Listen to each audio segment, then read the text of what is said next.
आज हम बात करने वाले हैं एरोमेटिक एमीन्स के बारे में। एरोमेटिक एमीन्स क्या होते हैं आपको हम बहुत ही सिंपल लैंग्वेज में समझाते हैं। उसके बाद जो हमारा ये टॉपिक है ये एक बहुत ही ज़्यादा इंपॉर्टेंट टॉपिक है, तो इस चीज़ को ध्यान रखना। इस चीज़ को समझने से के लिए आपको पहले ये समझना जरूरी है। जब तक ये नहीं समझ में आएगा ये कुछ भी नहीं समझ में आएगा। तो चलो पहले आपको समझाते हैं कि ये क्या होता है। ये मतलब एरोमेटिक एमीन्स क्या होते हैं। अब आपको अगर एरोमेटिक एमीन्स को भी समझना है तो उससे पहले आपको समझना पड़ेगा एमीन्स क्या होते हैं। जब आप एमीन्स को समझ जाओगे तो एरोमेटिक एमीन्स आपको समझने में बहुत ही कम समय लगेगा। तो चलो देखते हैं पहले एमीन्स। तो देखो एमीन्स, आपने अमोनिया का नाम सुना होगा। अमोनिया जिसको हम बोलते हैं NH3, जिसका मोलिकुलर फॉर्मूला होता है। तो देखो हमने एमीन्स के लिए हमने सुना होगा अमोनिया NH3, और इस NH3 में जो हमारा नाइट्रोजन है इसके पास क्या होता है, एक लोन पेयर होता है। अब इसको ध्यान से देखा तो इसका क्या है, एक नाइट्रोजन है, 3 हाइड्रोजन होते हैं इसमें, एक लोन पेयर होता है। ठीक है ये। अब ध्यान से देखो, इस जो नाइट्रोजन है इसके साथ 3 हाइड्रोजन जुड़े हुए हैं। अब तीनों हाइड्रोजन में से कोई भी एक हाइड्रोजन को हम निकाल दें। तीनों में 3 हाइड्रोजन है, तीनों हाइड्रोजन में से कोई भी एक हाइड्रोजन निकाल दें और उस हाइड्रोजन का जब कोई एक एल्किल ग्रुप लगा दे। क्या लगा दे, कोई एल्किल ग्रुप लगा दे जिसको हम बोलते हैं R ग्रुप। अगर हम R ग्रुप इसके साथ अटैच कर दे तो हमारा किस में चेंज हो जाता है, ये एमीन्स में। किस में हो जाएगा ये चेंज, एमीन में हो जाता है। इसी को हम बोलते हैं एमीन। एमीन का मतलब उसमें से हाइड्रोजन निकलेगा, अमोनिया में से हाइड्रोजन निकलेगा और वहां R ग्रुप अटैच हो जाएगा। This is called amine. अब देखो ध्यान से देखो तो यहाँ पे कितने हाइड्रोजन इसके साथ जुड़े हुए हैं, तो टोटल 3 हाइड्रोजन जुड़े हुए हैं। तो देखो अब अगर इसमें से एक हाइड्रोजन निकले और एक R ग्रुप जुड़े तो इसको हम बोलते हैं 1 डिग्री एमीन, मतलब प्राइमरी एमीन के नाम से। अब अगर 2 हाइड्रोजन निकले और 2 R ग्रुप जुड़े तो this is called secondary amine, 2 degree amine जिसको हम बोलते हैं।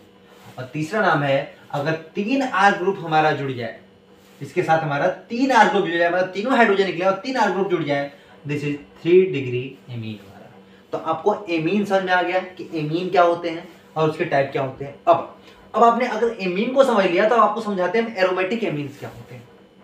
देखो हमने पढ़ा है कि अभी भी जो हमारा अमोनिया होता है, अमोनिया के पास 3 हाइड्रोजन और एक लोन पेयर होता है। ठीक है, इसके पास मतलब इलेक्ट्रॉनिक क्या है, अधिकता है। ठीक है, अब सुनो, अब जो हमारा ये अमोनिया है इसके पास 3 हाइड्रोजन है। अब 3 हाइड्रोजन है, तीनों हाइड्रोजन में से कोई एक हाइड्रोजन निकल जाए, कोई एक हाइड्रोजन निकल जाए और R ग्रुप लगे तो एमीन। अगर कोई इस हाइड्रोजन का निकल कर इसके जगह पे कोई एरोमेटिक रिंग लग जाए, जैसे बेंजीन, ठीक है, कोई एरोमेटिक कंपाउंड लग जाए तो this is called aromatic amine. तो समझा है आपको।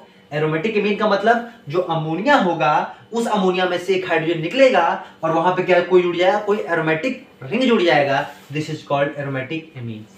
अब ये भी हमारे 3 टाइप के होते हैं। देखो अगर एक H निकला है और एक हमारा यहाँ पे एरोमेटिक रिंग लगा हुआ है तो इसको बोलते हैं 1 डिग्री एरोमेटिक एमीन। ठीक है, समझा है। अब अगर यहाँ पे 2 हाइड्रोजन निकले और अगर 2 एरोमेटिक रिंग लग जाए तो इसको हम बोलते हैं 2 डिग्री एरोमेटिक एमीन।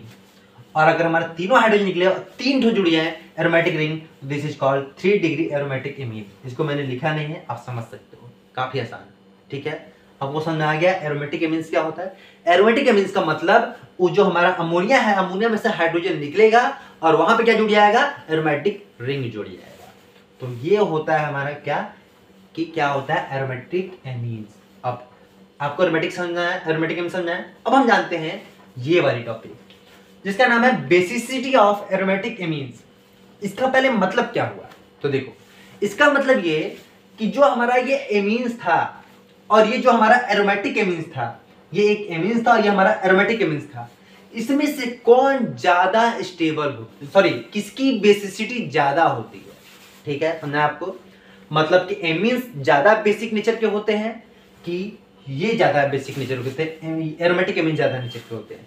तो पहले हम आपको ये दिखाते हैं कि ये प्रूफ करते हैं कि ये हमारे बेसिक नेचर के होते भी हैं कि जुट्ठे हम इनका बेसिसिटी चेक कर रहे हैं। तो देखो अभी आपको समझ में आ जाएगा। देखो कोई भी देख लेते हैं, जैसे एमीन्स का देख लेते हैं। एमीन्स का दिखा जाती है हमारे एमीन्स। और ध्यान से देखो तो यहाँ पे एमीन्स के जो स्ट्रक्चर, इसमें देखो नाइट्रोजन के पास लोन पेयर है और आपने लुईस कॉन्सेप्ट में पढ़ा है कि जो इलेक्ट्रॉन्स को देते हैं उनको हम बोलते हैं बेस। ठीक है, और जो इलेक्ट्रॉन्स को लेते हैं वो हमारे क्या कहलाते हैं, एसिड। तो हमारा ये इसके पास इलेक्ट्रॉन है तो इलेक्ट्रॉन को देना चाहेगा, इलेक्ट्रॉन को देना चाहेगा, इसका मतलब ये सब क्या है, हमारे बेसिक नेचर के हैं, बोले तो बेस है। इसी तरीके से हमारा एरोमेटिक एमीन में भी है, यहाँ पे देख लो एरोमेटिक एमीन में इसके पास भी हमारे पास लोन पेयर है, ये भी इलेक्ट्रॉन्स को देना चाहेगा, इलेक्ट्रॉन्स को देना चाहेगा, इसका मतलब ये भी हमारे क्या होते हैं, बेसिक नेचर के होते हैं। मैंने ये तो प्रूव कर दिया कि एमीन्स और एरोमेटिक एमीन्स ये दोनों बेसिक नेचर के होते हैं। अब हमको आपको ये बताते हैं किसकी बेसिसिटी, यही आपको इसमें देखना है, किसकी बेसिसिटी ज्यादा होती है, एमीन्स की ज्यादा होती है कि एरोमेटिक एमीन्स की ज्यादा होती है, यही आपको हमको प्रूव करना है, आपको समझाना है। तो देखो पहले हम एमीन्स की बात कर लेते हैं। तो देखो एमीन्स की बात करते हैं पहले। तो देखो एमीन्स जो हमारे हैं, ये एमीन्स, 3 एमीन्स, ठीक है। अगर यहां से देखा जाए तो इसके साथ आर ग्रुप अटैच है, और R group electron donating group होते हैं, इलेक्ट्रॉन को देना चाहते हैं। क्या आर ग्रुप का क्या क्वालिटी है, आर ग्रुप इलेक्ट्रॉन को देना चाहते हैं। तो आर ग्रुप इलेक्ट्रॉन दे देगा नाइट्रोजन को, और नाइट्रोजन के पास पहले से भी है, तो एक आर ने इसको दिया, चलो यहाँ पे 2 आर ने दिया, मतलब इसके पास इलेक्ट्रॉन की डेंसिटी क्या हो गई, ज्यादा हो गई। यहाँ पे देखो सिर्फ एक आर वाला दे रहा था, यहाँ पे 2 आर दे रहा था, और यहाँ पे 3 आर दे रहा था। तो देखो यहाँ पे नाइट्रोजन पे जो इलेक्ट्रॉन की डेंसिटी होती है वो क्या होगी, ज्यादा हो जाएगी। यहाँ पे इलेक्ट्रॉन की डेंसिटी क्या होगी, ज्यादा हो जाएगी, और यहाँ पे इलेक्ट्रॉन की डेंसिटी क्या होगी, ज्यादा हो जाएगी। अब यहाँ पे इलेक्ट्रॉन ज्यादा हो गए, तो हमने बोला ना जो इलेक्ट्रॉन ज्यादा हो जाएगी मतलब तुम देना चाहोगे, और इलेक्ट्रॉन देना चाहोगे तो तुम मतलब तुम्हारी बेसिसिटी क्या हो गई, बढ़ गई। अब ये इसके पास सबसे ज्यादा इलेक्ट्रॉन्स हो जाएंगे, कि उसको 3 मिला देने वाले हैं, इसको 2 मिला देने वाले हैं, और इसको सिर्फ 1 मिला देने वाले हैं। तो इसकी बेसिसिटी तुम्हारे ख्याल से क्या होनी चाहिए, सबसे ज्यादा होनी चाहिए, इसकी बेसिसिटी भी थोड़ी सी कम होनी चाहिए, और फिर देखोगे तो इसकी बेसिसिटी सबसे कम होनी चाहिए। तुम्हारे ख्याल से तो यही लग रहा होगा, होता भी है, बट मैटर एक जगह फंस जाता है। देखो इलेक्ट्रॉन डेंसिटी बढ़ती है तो बेसिसिटी क्या होती है, बढ़ जाती है, अभी आपने प्रूव किया। तुम्हारे हिसाब से क्या होना चाहिए कि 3 डिग्री एमीन जो होता है ये सबसे ज्यादा बेसिक नेचर का होना चाहिए, फिर 2 डिग्री वाला एमीन सबसे ज्यादा बेसिक नेचर का होना चाहिए, और फिर 1 डिग्री एमीन वाला सबसे ज्यादा बेसिक नेचर का होना चाहिए, ठीक है। बट यहाँ पे जो 3 डिग्री एमीन होता है, इसी में एक मैटर क्रिएट हो जाता है। देखो क्या होता है, जो हमारा 3 डिग्री एमीन जिसके पास एक नाइट्रोजन के साथ 3 आर ग्रुप जुड़े हुए हैं, क्या होता है यहाँ पे जो 2 आर ग्रुप होते हैं दोनों मिलकर बल्क बना लेते हैं, गुच्छा बना लेते हैं, और गुच्छा बना के ये जो लोन पेयर है इसको ढक लेते हैं। अब खुद सोचो, आपके पास पैसा है लेकिन आप पैसे को देना नहीं चाहते, तो आप दानी नहीं हो। ठीक इसी प्रकार आपके पास इलेक्ट्रॉन तो है, आप इलेक्ट्रॉन को लेकिन छुपा लिए, आप इलेक्ट्रॉन को देना नहीं चाह रहे हो, इसका मतलब आपकी बेसिक क्वालिटी क्या, बेसिसिटी क्या होगी, घट गई। तो इसीलिए हमारा 2 डिग्री एमीन ज्यादा बेसिक नेचर का होता है, और 3 डिग्री एमीन फिर उसके बाद होता है, फिर सबसे लास्ट में 1 डिग्री एमीन होता है। तो समझाया आपको, 2 डिग्री एमीन, फिर 3 डिग्री एमीन, फिर 1 डिग्री एमीन। ये तो अभी एमीन्स के बारे में मैंने बताया आपको, ठीक है। मतलब सबसे ज्यादा कौन होता है, सबसे ज्यादा बेसिसिटी किसकी होती है, 2 डिग्री एमीन की, फिर 3 डिग्री एमीन की, फिर 1 डिग्री एमीन की। अब हमें तो एमीन के बारे में समझ गए, अब हम एरोमेटिक एमीन्स के बारे में देखते हैं, इनके बारे में। तो देखो हमारा एरोमेटिक एमीन में देखते हैं, तो ये देखो हमारा एक एरोमेटिक एमीन है जिसका नाम है एनिलीन। देखो NH2 NH3 में से एक हाइड्रोजन हटा के एक रिंग लगा दिया है, और देखो अगर तो हमारा एक इसका फिगर है एनिलीन का। अब इसका अगर हम रेजोनेंस फिगर खींचे, रेजोनेटिंग स्ट्रक्चर खींचे, तो ये रहा हमारा। इसका मतलब क्या, इसका मतलब कि जो हमारे लोन पेयर के इलेक्ट्रॉन थे नाइट्रोजन के, ये लोन पेयर के इलेक्ट्रॉन सब इसी को बेंजीन को ही ट्रांसफर कर दिया है, देखा जाता है इसमें, इसी में पूरा डाल दिया, दे दिया है।